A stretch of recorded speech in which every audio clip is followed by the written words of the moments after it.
We're focused on small business lending, opening up the lines of credit to those small business owners that need credit and are having a tough time getting loans. Last week we were focused on an issue of 3% holdings. The week before we passed the free trade agreements.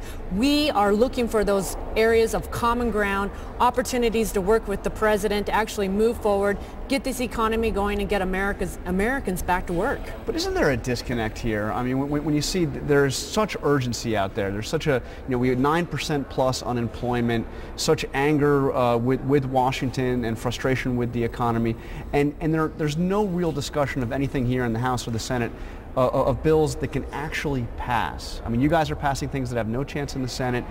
They're not even passing anything over in the Senate. I mean, what's your sense? I just listed some bills that are going to pass, hopefully pass the Senate. The free trade agreements are on the president's desk, 3% holding. We had the president say, yes, this is important, I'll support it. Now the Senate is making some changes. The House has passed 15 jobs bills that are over in the Senate. How many of those do you think will pass the Senate? Well, I would like to see them have the debate and actually start getting something through the Senate. It's very frustrating to us that the Senate is doing next to nothing. We need the Senate to get to work. We need the president to come back from the campaign trail and get to work. This is the time. Americans are fed up with the politics of party politics. They want us to be here, the give and take between the parties, and actually move legislation forward. And it's very difficult from the House perspective when the Senate isn't doing anything. Devin? Congresswoman, I want to ask you about some breaking news out of the House Energy and Commerce Committee this morning. They've subpoenaed now formally the White House documents related to the Solyndra loan. In fact, one member said wanted to go after the messages on the president's BlackBerry. Wanted to get your reaction to that and why, if you do, think this is so important. Well, it's important because we are talking about millions of dollars, hundreds of millions of dollars that were given to one company, and we believe that it's very important that we know how that decision was made, whether or not there was some relationship or what role the administration played and the White House played in actually authorizing that line of credit to a company that now has gone bankrupt. And these are precious taxpayer dollars. They need to be spent wisely, and we're trying to get to the bottom of it. And sometimes the only way we can get people to cooperate with the committee is to subpoena them rather than having them come in and cooperate, so that we didn't really have a choice in order to get to the bottom of it. So what's your take on the I'm sorry, go ahead, Devin.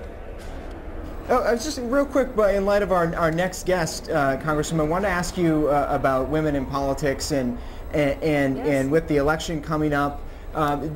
Curious if you see Republican women facing any particular challenges in running for office that perhaps Democratic women candidates don't face. Oh, well, Republican women had a great year in 2010. We had a record number elected to the House. We have 9 new Republican women in the House. We won 3 governor races. The Republicans actually won the women's vote in 2010. And I know President Obama is very nervous about that because he did well with women in 2008. But going into 2012, his numbers do not look good among women. Women are very concerned about the health care bill that was passed a year ago, and concerned about the federal government taking decision-making from themselves, women as the head of the household as it comes to making decisions related to health care.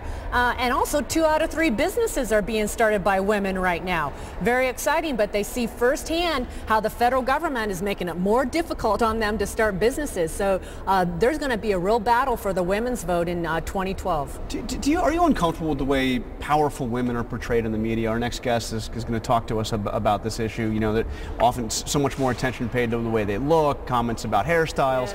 Yes. Do you find this? I mean, you're a member of the Republican leadership here. Do you think this is a problem? Well, there are some times when I feel like we get focused on things other than actually what the woman is bringing to the table, but I'm excited to see so many women in these positions, and at a time when most Americans view Congress as out of touch, and women are seen as being trustworthy, as being better listeners, as actually being willing to solve problems and work across the aisle to get the job done. So it's an exciting time to be a woman. Okay, before you go, Herman Cain was up here on the Hill. How was he received, and what is your reaction to this allegations of harassment that are now It's raising lots of questions at a critical time in his campaign.